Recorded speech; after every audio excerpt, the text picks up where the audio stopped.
cannot be using that word. I can't be using that word trauma. So my live stream dropped. That's messed up.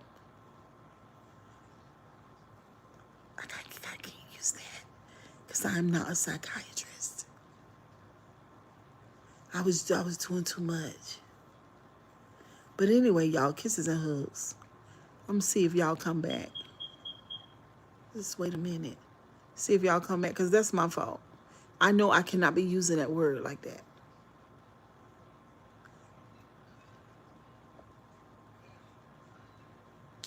I cannot be using that word. That's why the live dropped because I was using that big T word.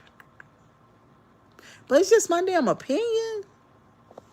Lord. Oh, Lord Jesus, I don't know what was going on. I'm just going to feel like my big mama because everybody, nobody left. They dropped the live because I kept saying the big T word, Trauma. I cannot say that word because I am not a clinical psychologist or a psychiatrist. I can't say that word. So from now on, when I mention that word, I'm just going to say the big T if I ever have to say that word again. But yeah, that's what's wrong with Cardi. They were not taught to be decent women. Right. They were not. And now they don't probably think that there's anything wrong because, you know, they got this money. They can buy what they want, drive what they want, and shit like that.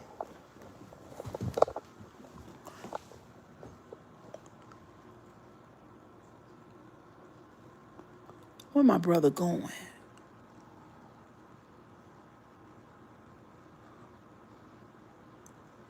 Hold on, y'all. Oh, he put the beer in the trash. He put the beer in the trash. So, yeah. Yes, and Cardi B will... Cardi B better not sue me. I don't think it's us. I think it's them that are narcissists. They really be hating on my sister, Miss Grabowski. I know, child. They be, you know. It's crazy. I done had so much kickback. But I think it's pretty much smooth over now. You know what I'm saying? I done proved that, you know, you can't run me off or you can't bring up my past and make me feel no type of way. You can't come and tell the people on YouTube that whatever you want. Like, I'm resilient. I'm not going nowhere. So this, look, I just want to say this. For y'all people who know about I don't know, Josie, I don't know how long you been here, boo, or if you know about what happened with me and the people that came to fight me on YouTube, you know, family members and shit like that. So now y'all know me better, you know, or the people that's been here the whole time, y'all know, because y'all been around, y'all saw it, everything. So when you got a person, now if y'all could think now, if you think, and you say, well, from what I know of Cheryl, she ain't no punk. Like, from what I know of Cheryl, she pretty transparent. Or what I know of Cheryl, like, she don't give up. Or what I know about Cheryl is that she resilient. Like, she's not ashamed of who she is. But these people say they knew me. Josie, you remember? Tiffany said, I remember. Yeah. Okay, boo. You'll be listening in the car. Okay, but they came and they told everybody that I know her. That's my cousin. Why didn't you know that you can't run me off of YouTube?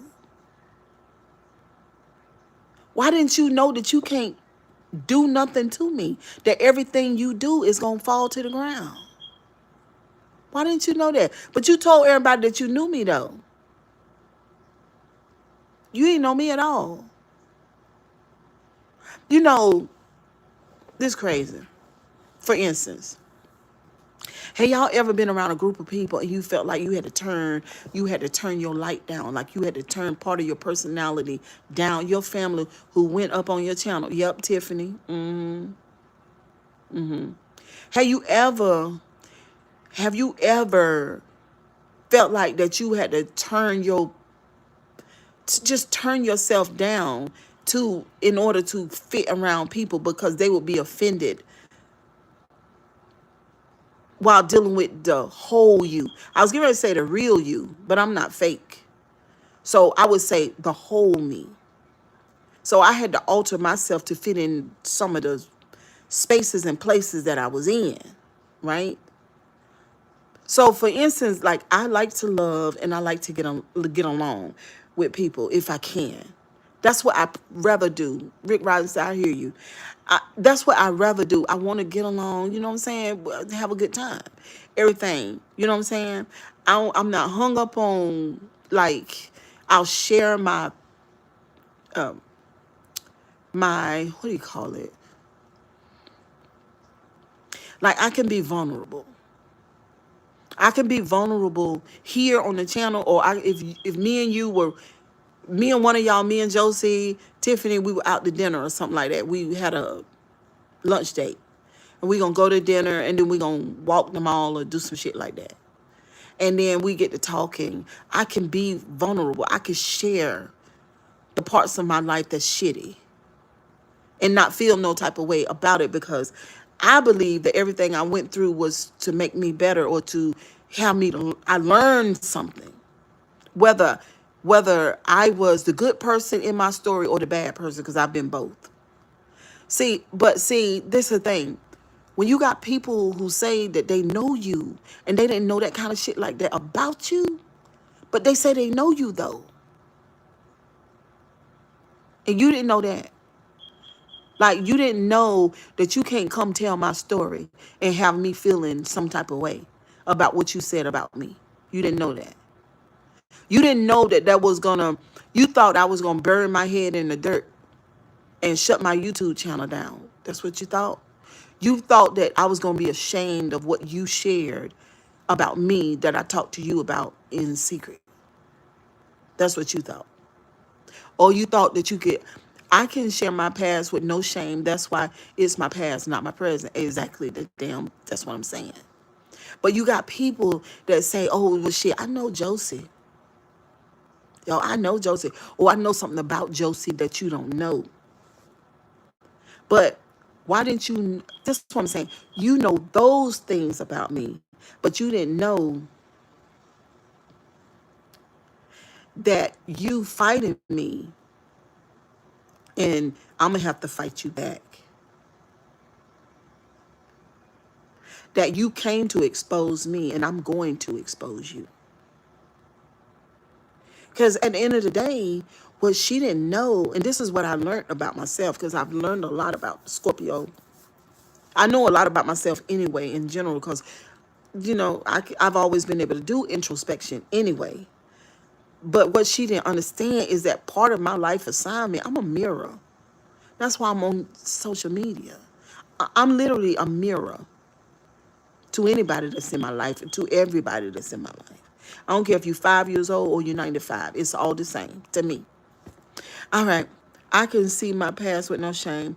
We have family members that come in our life and pretend, and the whole time they were the jealous ones, and then it comes out in our adult fucking years. Like, what are you jealous of me for? We both went through the same shit. Why would you be jealous? So I guess one of the things that a person could be jealous of is the resilience. You know what I'm saying? But I didn't give myself that. That's just something that I have. But I'm not responsible for it. Tell your brother to get that smoke alarm while he there. Okay, Josie. Different personalities. If they say they know me, then more than likely they lying. Oh my God, you're so crazy. You know what I'm saying? But look, that don't mean that you have multiple personalities. It could just mean that, like I said, you reserve part of your personality because you know that the people around you can't handle it. Everybody can't handle all of you.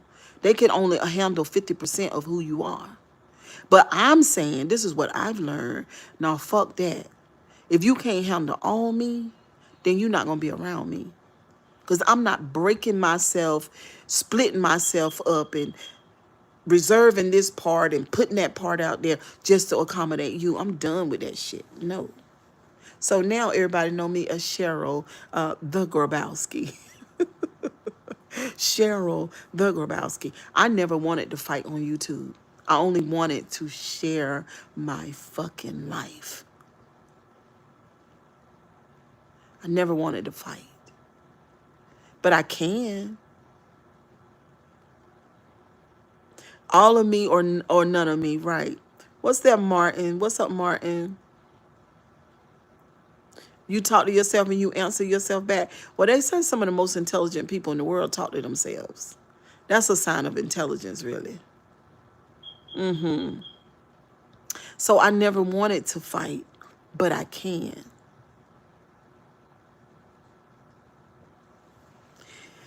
And it always for a teachable moment. And sometimes I be thinking, I said,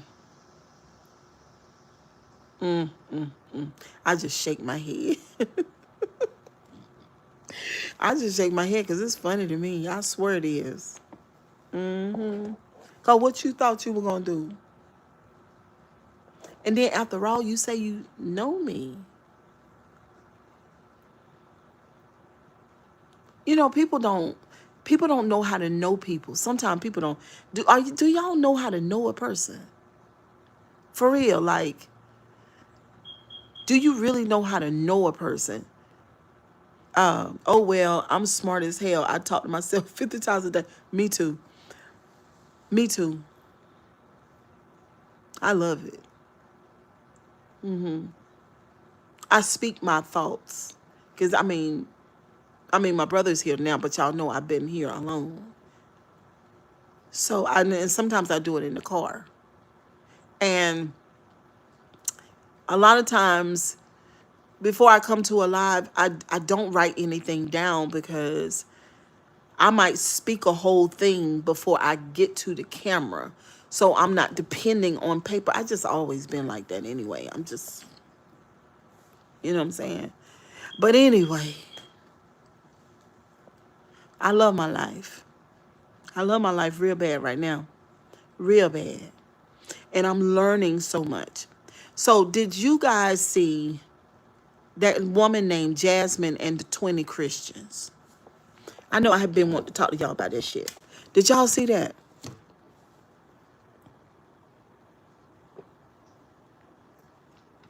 Jasmine and the 20 Christians. Did y'all see that? Did anybody on here see it? Rick Rice said, no, what? Everybody, it's viral all over social media. So it's one woman off of TikTok. You can hide the fire, but what you are going to do with the smoke. Joseph said, I did not. Oh my God, we got to view it. We're not going to do it now. We're going to find the video and we're going to look at it together. But what's going on, you got this woman named Jasmine on TikTok who is what they call a new ager, but she's not a new age person. She is what you call a spiritualist. A spiritualist. So she's spiritual. And versus 20 Christians. So when you say 20 Christians, you really talk about 20 indoctrinated people. Or 20 Christians. 20 people who went to church, 20 people who loved their Bible, 20 people who learned God through the Word of God and all of that against her. And boy, it was interesting. So the takeaway is that a lot of people are noticing that the Christians were very angry. And I don't know why the Christians got angry. I don't. I don't know why the Christians got angry because they even talked about her going to hell. Stop telling people that they going to hell. Hell is a new concept. They just threw that in the Bible. It ain't even been around that long. Oh my God. You know what I'm saying? So when people go back to the origin and they tell you that this idea of a burning hell is something that's new and they just threw in there, even though you have been, say for instance, you're 60 years old. And for 50 years, you've been knowing about hell. And for the last 40 years, you've been going to church every Sunday or mostly every Wednesday night. And so you've adopted, believe, have taken in with your heart the idea that hell is a real place. Okay, but it wasn't originally a part of the Bible. Okay? And that very thought and idea is a real thing. It's just as real as the scriptures that are on the pages itself. Because you didn't write it. So for whoever wrote it and gave it to you, they put it in there. And so this is what Jasmine was telling them. She said, I don't subscribe to hell. Then she told them why. She said that they added that to the Bible. Somebody did. She has the person's name. She has the timeline when hell was added to the Bible. She has the place where the people lived and the person, I think it's two people, who did it, what type of person they were, and what they were involved in and how that came to be and how they canonized it and then made it a part of the church. So she went back to the origin and told them why she don't subscribe to a God that's going to put his creation in a hell. And even though okay, so I'm 55. So let me see. For the first 18 years of my life, I never heard nothing about a hell. So the guy at my cosmetology school, we found out that I had 2 social security numbers. So he was like, no, I got to take you to social security department to get this straightened out. And so you can ride with me in my Lincoln. So I got in the passenger side and he took me to the cosmetology school. I mean, to the social security department. I was 17 years old because I started cosmetology school as a teenager.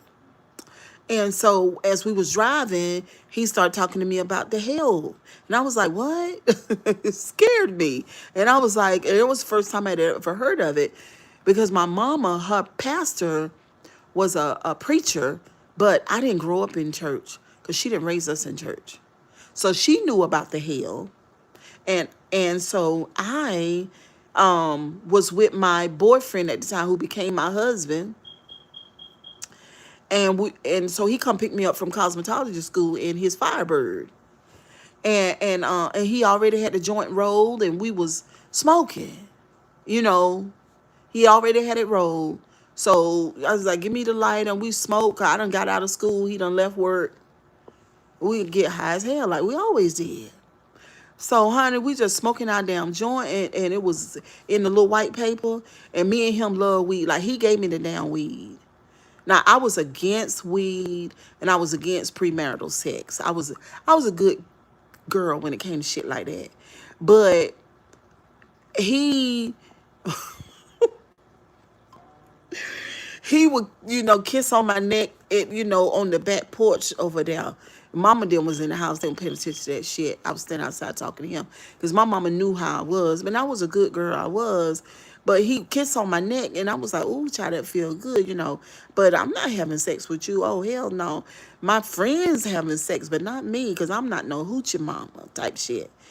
And anyway, so, but then one day he just hunching me on that back porch, like dry hunching. And honey, he sent me to the stars. And I was like, oh, my stars. And then this girl one of my friends said, if you don't get him some, I'm going to get him some. I was like, oh, my God. And so I told him, I said, yeah, we're going to do it. And he was like, oh, really? Yeah.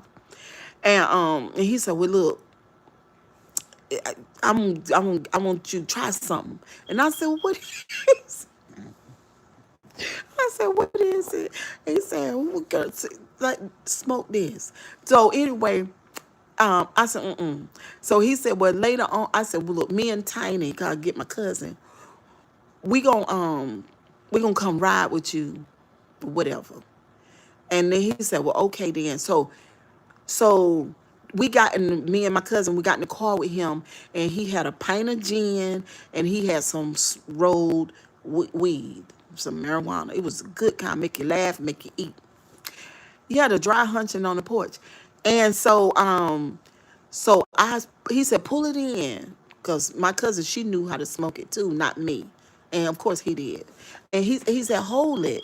And I said, you know, and I said, well, that ain't, oh no, I don't feel nothing. He said, pull it again and hold it. Don't blow it out. Hold it. So I was like, oh.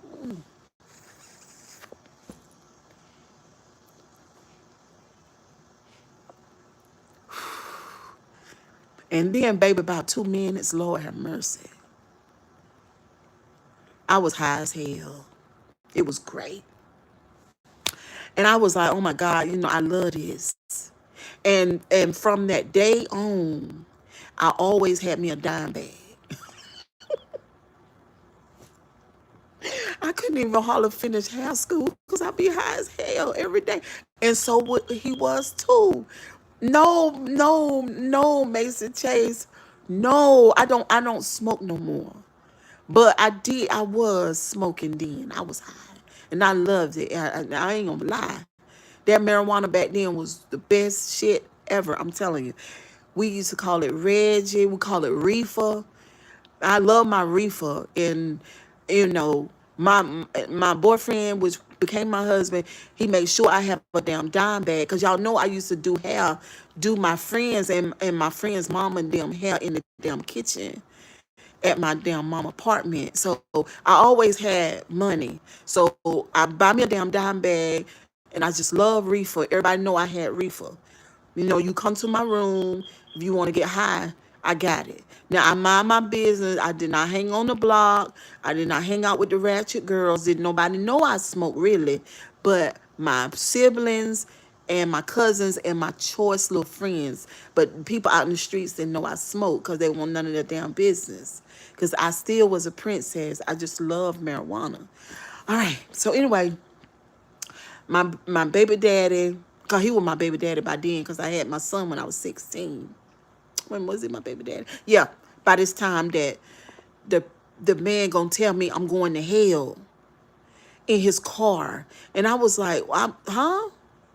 And I said, I'm going what? And so anyway, when my baby daddy picked me up, and he already got the reefer, and so we smoked the reefer in the Firebird red car, cause he had that, and so we were high as hell. And I said, Lacey, I said, do you believe in hell? He said, what the hell? He said, why are you talking about that?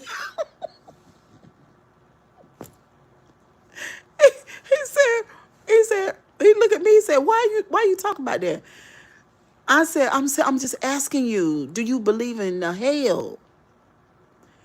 And so then he come out his mouth and he say, yeah. But he don't say yeah in a way like, just like, yeah. He said, yeah, with conviction.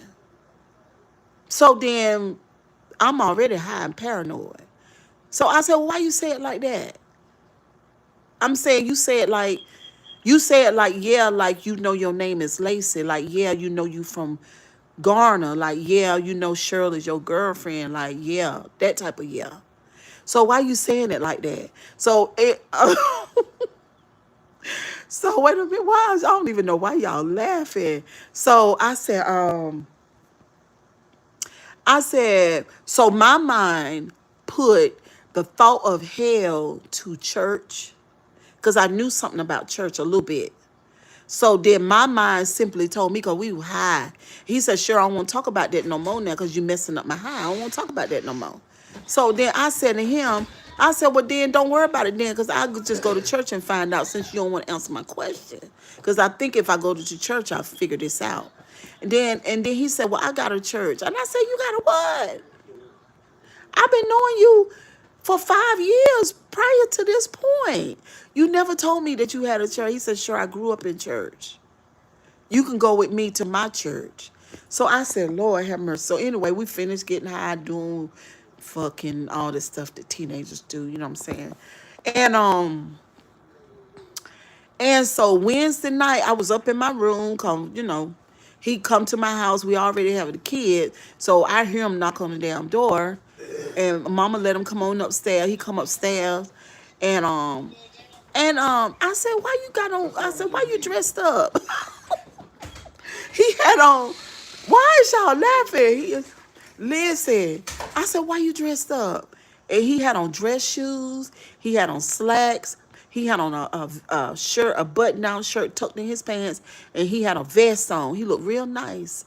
And I said, why you dressed up? He said, sure, we supposed to be going to church. Did you forget? I said, oh, my God. I said, I did say it, didn't I? He said, well, you want me to just go on? I said, no, no, no, no, no, no, no. I got a dress right here. Let me put the dress on. And I said, we going to smoke before we go? He said, sure, no, you don't smoke before you go to church. I said, damn. I said, okay. I go knock on the door.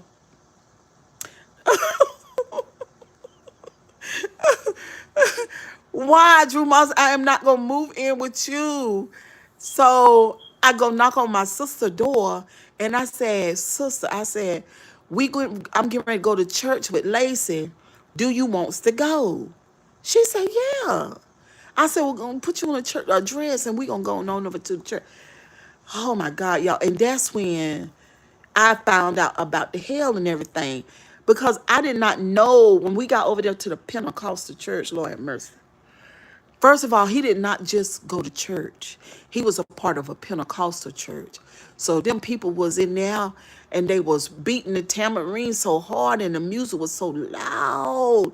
And it was a whole lot of old ladies and they were thanking Jesus so hard and everything. And then they were shouting and speaking in tongues and all of that. And I was like, oh my God, I smoke weed every day. I cuss every day because my mom and dad and them cuss. My sisters and them, my sister and brother and them cuss. Like, we is sinners real bad. Where the fuck is, oh my God, I don't know. And then people was in there and they said, oh, Jesus on the main line. Tell him what, you can call him up. Tell him what you want. I was like, whoa, what is going on? I was in culture shock so bad.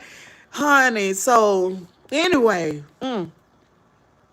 I look over there and I'm just like, what in the world is going on? I don't even know if I should have came in here or not. That's the kind of experience I'm having. On the other hand, my baby daddy over there, thank you, Jesus. Thank you, thank you, thank you. And I was like, oh, where's the door?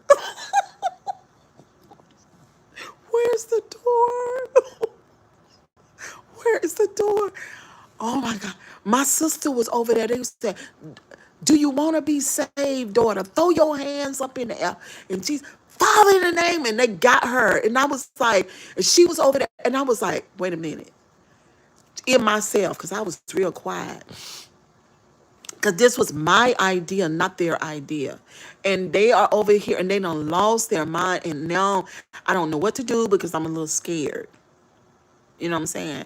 I don't know what's going on here. I don't even know why Lacey is acting like this. I don't know what my sister is doing. I don't know any of that. But if any one of these people come over here bothering with me, I'm going to send them back where they came from because I did not come here for this. Y'all, oh my God. And it would be 17 years until I was away from that whole thing. It would be 17 years. I was in there. I was in that life. I was in there. I believed everything that they said because eventually they came to get me. The pastor of the church. Other people came from my boyfriend and my sister, but the head person in charge came to get me. I guess she was reading my energy or something. I don't know. But she came over there and she pimped over there too. I never forget it. She pimped over there. She had lots of diamonds on her hands. And she looked at me and she said, "Do you want to be saved?" And I said, "No." Because whatever saved is, I don't want that. I don't want that. I don't like that. So I don't want that. And so she she walked away and she said, "That's what's wrong with you and girls like you," she said. "These young men come to church to give their life to the Lord. And it's girls like you that hold them back." And I said to myself, you know what? I would cuss this damn lady out. I don't know who she thinks she talking to. That's how I was. And I tell you what, Lacey and my sister can stay here and do whatever they want because I'll catch a cab before I let this lady talk to me like this again. And so, but I didn't. I just sat there and I said to myself, I can make it through this because I'm going to cuss Lacey's ass out for getting in here. And what is he doing? I was having all kinds of issues going on. Ooh, ooh, so, honey. So they finished and they calmed down and everything.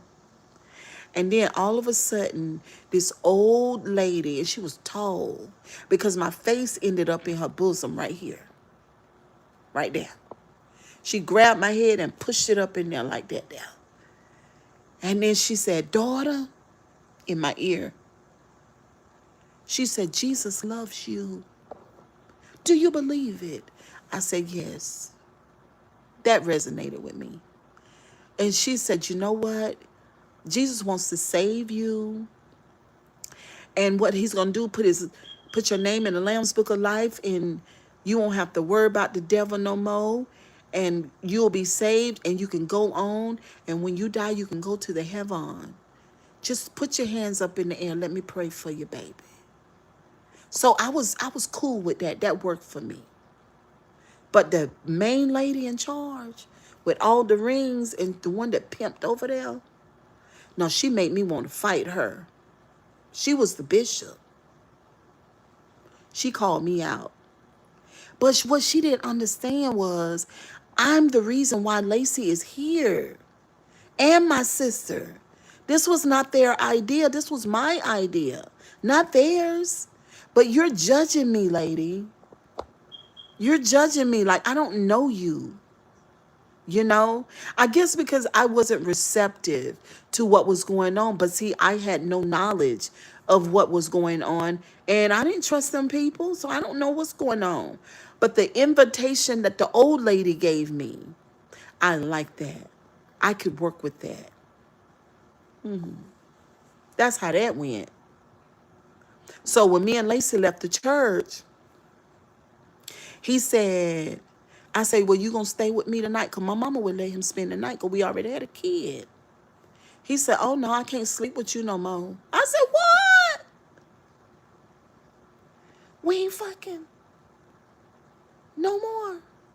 He said, "No." He said, "That marijuana that you got, I threw mine away. I'm going to throw mine away. You throw yours away." I said, "We ain't smoking no more." He said, "Nope." "We ain't even drinking no beer or no wine coolers." "No." "Okay, we ain't fucking. We can't smoke no more.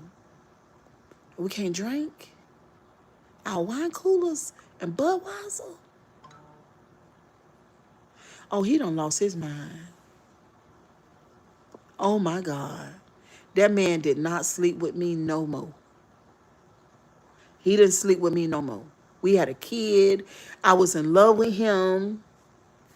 He was in love with me. He said, "We gonna get married." I said, "How long is it gonna take for us to get married?" He said, "A year from now." Oh my God, y'all.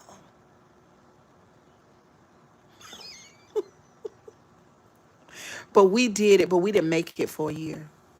We didn't make a whole year. We made it for 8 months. It was 8 months. He came over to my house one day, and I was like, this ain't gonna work. I'm gonna have, I already planned it. I'm gonna have to at least kiss him because I miss you. You know what I'm saying? And then God gonna have to forgive us because we already got a kid. But this is not gonna work. This not gonna work. And so, you know what I'm saying? He was really in shape back in those days. Oh my God. He had an 8 pack.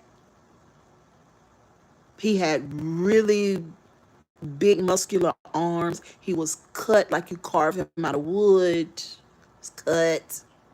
He had big muscular thighs, small waistline, just beautiful body. You know what I'm saying? And I was cute. So I'm gonna kiss my baby daddy. That was the best sex ever. Because we abstained, but we just kind of, well, I didn't really slip. I seduced him. I did. And I felt bad afterwards. And we had to make sure that we got married. But I'm gonna just tell y'all, that's part of the story. But I guess we'll do story time another time. Yes, he did. Yes, he did. He had an 8 pack. Yes, he did. I call my brother right in here right now and tell y'all. Y'all think it's a game. It's not a game. Rick Riser, you want to hear some more? It is not a game. Y'all think I'm lying? Y'all think I'm lying? I call my brother in here right now. I very much enjoyed my husband's body. Very much. It was mine. And I was his. I'm not lying on that man. If that man did not have an 8 pack, I tell y'all that. It was beautiful. He already had a wonderful physique. And then on top of that, he played basketball and lift weights. His stomach was flat, flat, flat. And his chest was thick and it protruded out with the little nipple. And then it dropped straight into 8 abs. I swear to God. It was beautiful. And then he had long arms and big hands. And I just love for him to just wrap me up in his arms. And then he had a long neck with the Adam's apple. And just, you can't do nothing with no youthful body. Youthful bodies, Nikki, I know you remember. Youthful bodies are everything. I swear. And I miss it. Let me ask my brother. Bro, bruh, I gotta ask you something. Cause these people think I'm lying. What's up? Hold on. So I told them back in the day, Lacey had an 8 pack. And that he was cut up and muscular and stuff like that back in the day. Yeah. Do you remember that? Yeah, he was. See, y'all hear that? Yeah. Y'all hear my brother?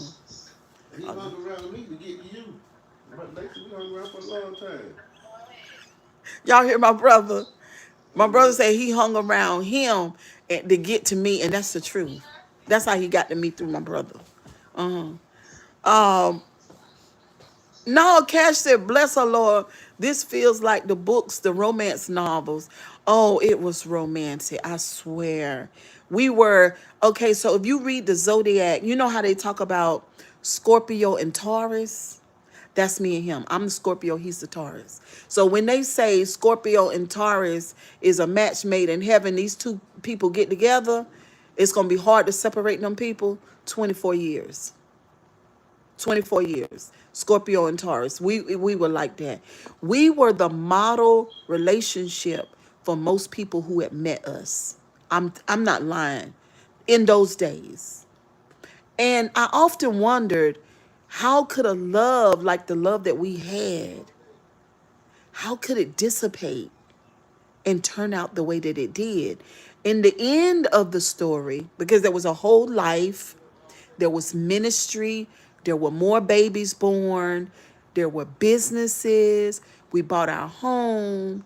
We did all the things that a young couple would want to do. We were just good for each other. We kind of bounced off each other. And we did all these things young.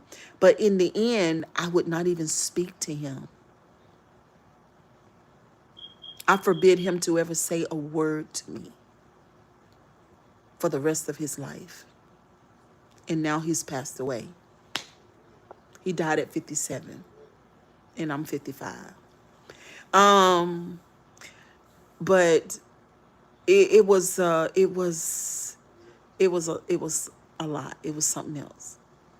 My life with my children's father. We had 4 children. We had 4 children. When I talked to y'all about the hair school, I'd already had Omni, and then we got married, and then we had 3 more. But our beginning and our ending was just it's just a story to be told. You know what I'm saying? Because he was my best friend, but in the end, he would be someone that I would never speak to again for what he did, what happened in our marriage. You know, childhood, I don't want to say the word because they're going to end our life, because that's how our other life ended. But Trauma, childhood, Trauma will fuck you up. It destroyed our relationship. That's always amazes me, how we be in deep love and then our feelings change so crazy. Yeah. Because nobody said that every love lasts forever. But yeah. So I'm still alive and he is deceased. And he was remarried with 2 children. Um, yeah, it was a lot. So I guess the next time, I don't know if we'll talk about it again or not. But tonight was interesting. We had fun. We had challenges. We had children. We had pain. We fought. It was just so much. All right, y'all. Kisses and hugs. I will see y'all tomorrow. Tomorrow.